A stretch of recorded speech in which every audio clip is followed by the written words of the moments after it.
बात बहुत छोटी सी थी किंतु अपने आप में गूढ़ अर्थ लिए हुए थी। मेरा बेटा रजत उस समय 2 साल का था जब मैं और मेरे पति समीर मुंबई घूमने गए थे। समुद्र के किनारे जुहू बीच पर हमने रेत पर नंगे पांव चलने में बहुत आनंद लिया था और नन्हा रजत रेत पर हमारे बने पैरों के निशानों पर अपने छोटे छोटे पाँव रखकर चलने का प्रयास करता था। उस समय तो मुझे उसकी यह बाल सुलभ क्रीड़ा लगी थी, किंतु आज 25 वर्ष के बाद नर्सिंग होम के कमरे में लेटी हुई मैं उस बात में छिपे अर्थ को समझ पाई थी। हफ्ते भर पहले पड़े सीवियर हार्ट अटैक की वजह से मैं जीवन और मौत के बीच संघर्ष करती रही थी। मैं समझ सकती हूँ कि वे पल समीर के लिए कितने कष्ट कर रहे होंगे। किसी अनिष्ट की आशंका से उनका उजला गौड़ वर्ण स्याह पड़ गया था। माथे पर पड़ी चिंता की लकीरें और भी गहरा गई थीं। जीवन की इस सांध्य बेला में पति पत्नी का साथ क्या मायने रखता है, इसे शब्दों में जाहिर कर पाना मुश्किल है। नर्सिंग होम में आए मुझे 6 दिन बीत गए थे। यद्यपि मुझे अधिक बोलने की मनाही थी, फिर भी नर्सों की आवाजाही और परिचितों के आने जाने से समय कब बीत जाता था पता ही नहीं चलता था। अगली सुबह डॉक्टर ने मेरा चेकअप किया और समीर से बोले, कल सुबह आप इन्हें घर पर ले जा सकते हैं, किंतु अभी इन्हें बहुत एहतियात की ज़रूरत है। घर जाने की बात सुनते ही हर्षित होने के बजाय मैं उदास हो गई थी। मन में बेचैनी और घुटन का एहसास होने लगा था। फिर वही दीवारें, खिड़कियाँ और उनके बीच पसरा हुआ भयावह सन्नाटा। उस सन्नाटे को भंग करता मेरा और समीर का संक्षिप्त सा वार्तालाप और फिर वही सन्नाटा। बेटी पायल का जब से विवाह हुआ और बेटा रजत नौकरी की वजह से दिल्ली गया, वक्त की रफ्तार मानो थमसी गई है। शुरू में एक आशा थी कि रजत का विवाह हो जाएगा तो सब ठीक हो जाएगा, किंतु सब ठीक हो जाएगा जैसे शब्द इंसान को झूठी तसल्ली देने के लिए ही बने हैं। सब कुछ ठीक होता कभी नहीं है, बस एक झूठी आशा, झूठी उम्मीद में इंसान जीता रहता है। मैं भी इस झूठी आशा में कितने ही वर्ष जीती रही। सोचती थी जब तक समीर की नौकरी है कभी बेटा बहू हमारे पास आ जाया करेंगे, कभी हम दोनों उनके पास चले जाया करेंगे और समीर के रिटायरमेंट के बाद तो रजत अपने साथ हमें दिल्ली ही ले जाएगा। किंतु सोचा हुआ क्या कभी पूरा होता है। रजत के विवाह के बाद कुछ समय तक आने जाने का सिलसिला चला भी। पोते ध्रुव के जन्म के समय मैं 2 महीने तक दिल्ली में रही थी। समीर रिटायर हुए तो दिल्ली के चक्कर अधिक कटने लगे। बेटे बहू से अधिक पोते का मुंह अपनी ओर खींचता था।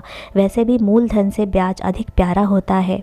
ध्रुव की प्यारी मीठी मीठी बातों ने हमें फिर से हमारा बचपन लौटा दिया था। ध्रुव के साथ खेलना, उसके खिलौने लाना, छोटे छोटे स्वेटर बनाना, कितना आनंददायक था सब कुछ। लगता था ध्रुव के चारों तरफ ही हमारी दुनिया सिमट कर रह गई थी, किंतु जल्दी ही मुट्ठी में बंद रेत की तरह खुशियाँ हमारे हाथ से फिसल गईं।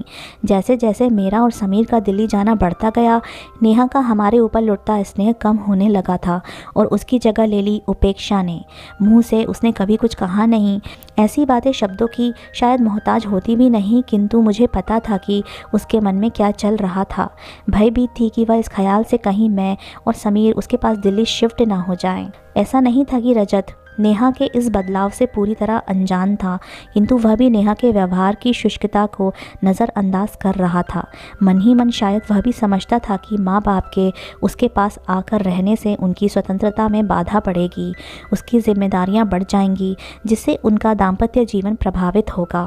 उसके और नेहा के बीच व्यर्थ ही कलह शुरू हो जाएगी और ऐसा वह कदापि नहीं चाहता था।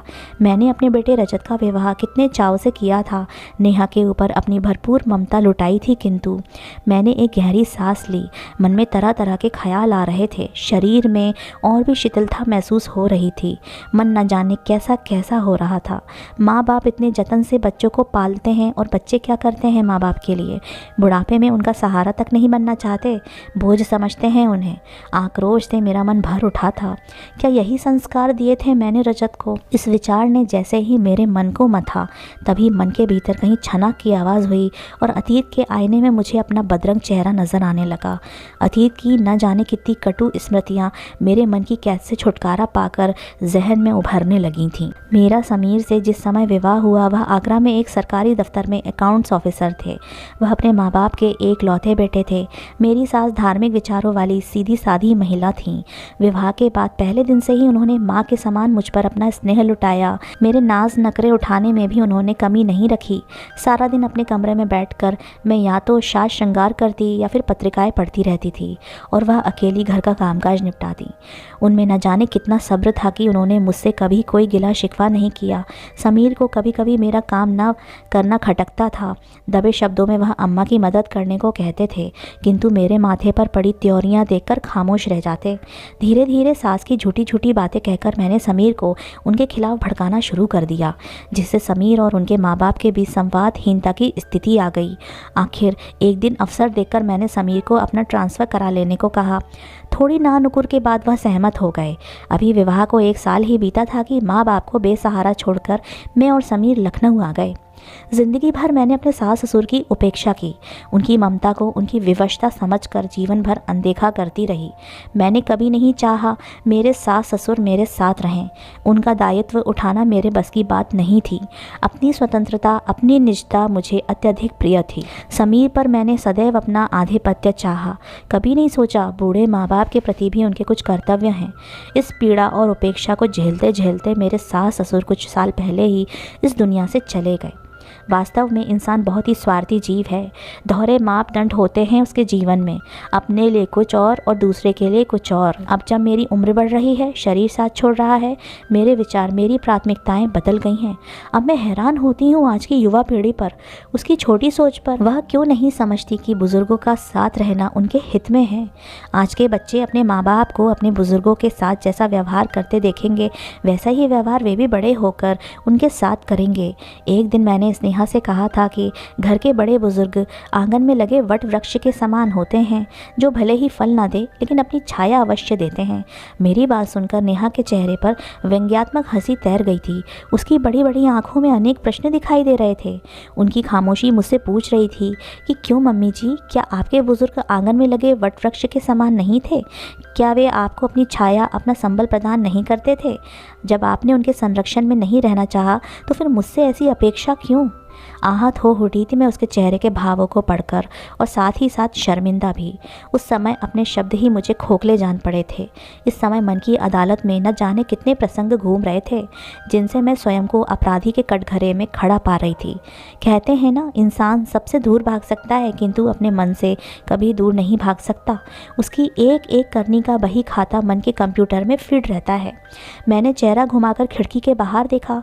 शाम ढल चुकी थी। रात्रि की परछाइयों का विस्तार बढ़ता जा रहा था और इसी के साथ नर्सिंग होम की चहल पहल भी थक कर शांत हो चुकी थी। अधिकांश मरीज गहरी निद्रा में लीन थे, किंतु मेरी आंखों की नींद को विचारों की अंधियां न जाने कहाँ उड़ा ले गई थीं।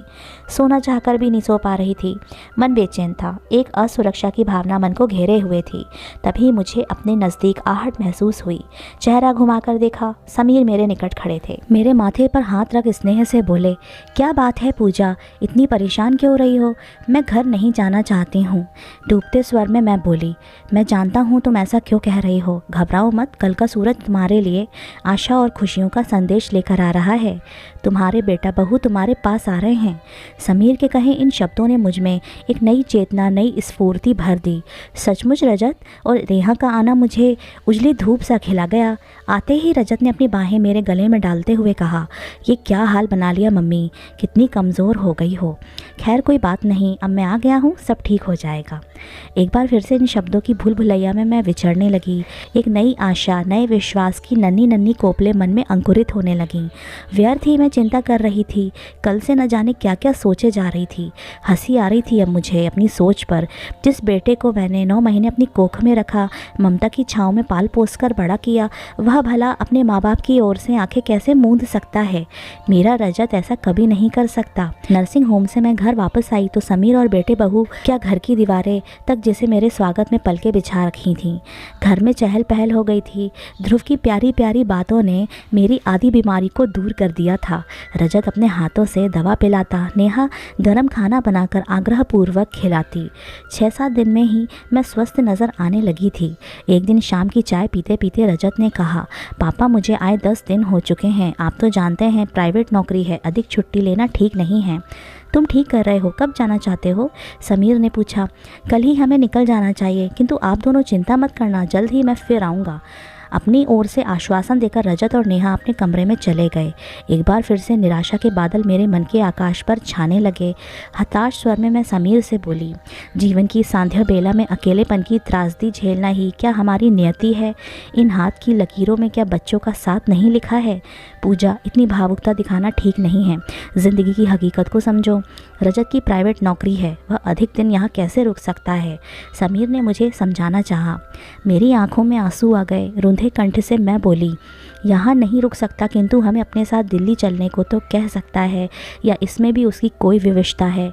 अपनी नौकरी, अपनी पत्नी, अपना बच्चा, बस यही उसकी दुनिया है। बूढ़े होते माँ बाप के प्रति उसका कोई कर्तव्य नहीं? पाल पोस कर क्या इसलिए बड़ा किया था कि एक दिन वह हमें यूँ बेसहारा छोड़कर चले जाएगा? शांत हो जाओ पूजा, समीर बोले। तुम्हारी सेहत के लिए क्रोध करना ठीक नहीं है। ब्लड प्रेशर बढ़ जाएगा। रजत अभी उतना बड़ा नहीं है जितना तुम मुझे समझ रही हो। हमने आज तक उसे कोई दायित्व सौंपा ही कहाँ है?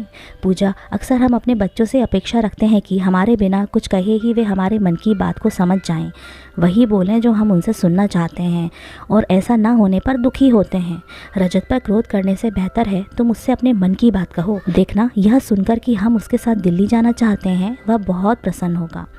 कुछ देर खामोश बैठी समीर की बातों पर विचार करती और आखिर रजत से बात करने का मन बना बैठी। मैं उसकी माँ हूँ, मेरा उस पर अधिकार है। इस भावना ने मेरे फैसले को बल दिया और कुछ समय के लिए नेहा की उपस्थिति से उपजा एक अदृश्य भय और संकोच मन से जाता रहा। मैं कुर्सी से उठी, तभी दूसरे कमरे में पर्दे के पीछे से नेहा के पांव नजर आए। मैं समझ गई पर्दे के पीछे खड़ी वह हम दोनों की बातें सुन रही थी।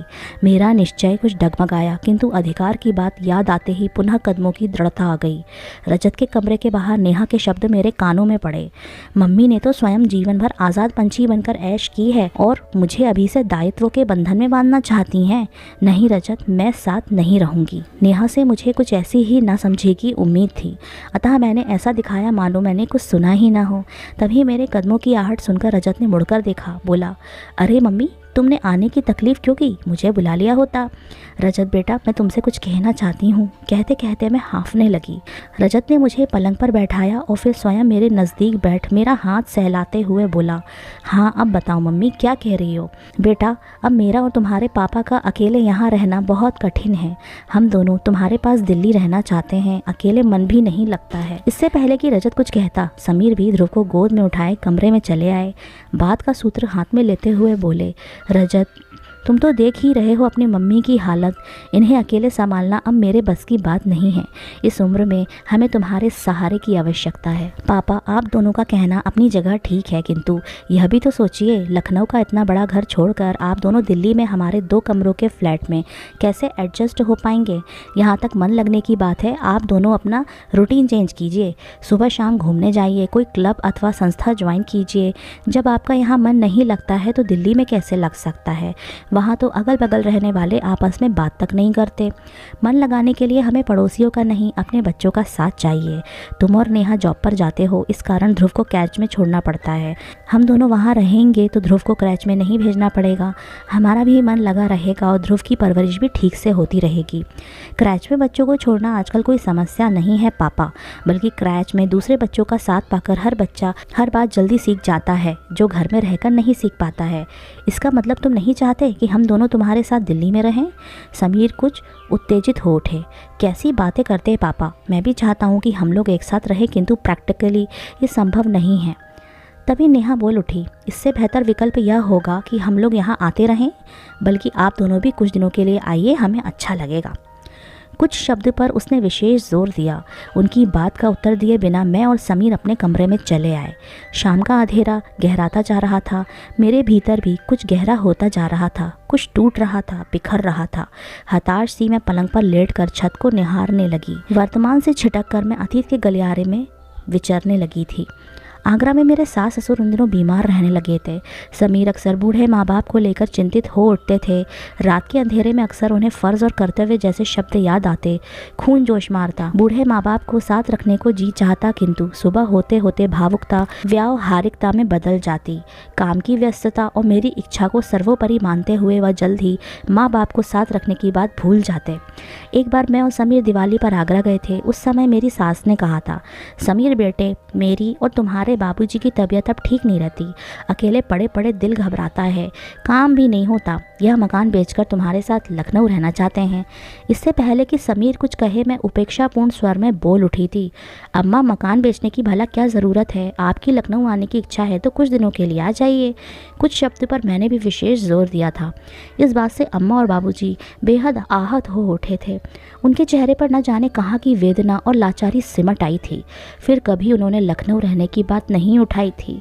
काश वक्त रहते अम्मा की आंखों के सूनेपन में मुझे अपना भविष्य दिखाई दे जाता। तो क्या इतिहास स्वयं को दोहरा रहा है? जैसा मैंने किया वही मेरे साथ भी। मन में एक हुक सी उठी। तभी एक दीर्घ निश्वास लेकर समीर बोले, मैं सोच भी नहीं सकता था पूजा कि हमारा रजत इतना व्यवहारिक हो सकता है। किस खूबसूरती से उसने अपने फ़र्ज़ और अपने दायित्व, यहाँ तक कि अपने माँ बाप से भी किनारा कर लिया। इसमें उसका कोई दोष नहीं समीर। सच पूछो तो मैंने उसे ऐसे संस्कार ही कहाँ दिए जो वो अपने माँ बाप के प्रति अपने कर्तव्य का निर्वाह करे, उनकी सेवा करे। मैंने हमेशा रजत से यही कहा कि माँ बाप की सेवा से बड़ा कोई धर्म नहीं है। इस बात को मैं भूल ही गई कि बच्चों के ऊपर माँ बाप के उपदेशों का नहीं बल्कि उनके कार्यों का प्रभाव पड़ता है। चुप हो जाओ पूजा, तुम्हारी तबीयत खराब हो जाएगी। नहीं, आज मुझे कह लेने दो समीर। रजत और नेहा तो फिर भी अच्छे हैं, बीमारी में ही सही कम से कम इन दिनों मेरा ख्याल तो रखा।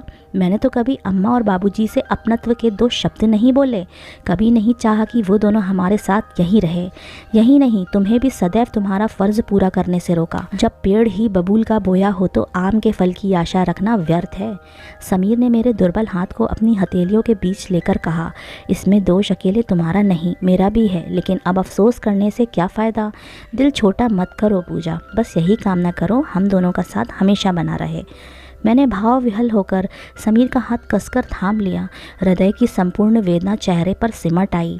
आंखों की कोरों से आंसू बह निकले जो चेहरे की लकीरों में ही विलीन हो गए। आज मुझे समझ में आ रहा था कि समय की रेत पर हम जो पदचिन्ह छोड़ जाते हैं, आने वाली पीढ़ी उन्हीं पदचिन्हों का अनुसरण करके आगे बढ़ती है।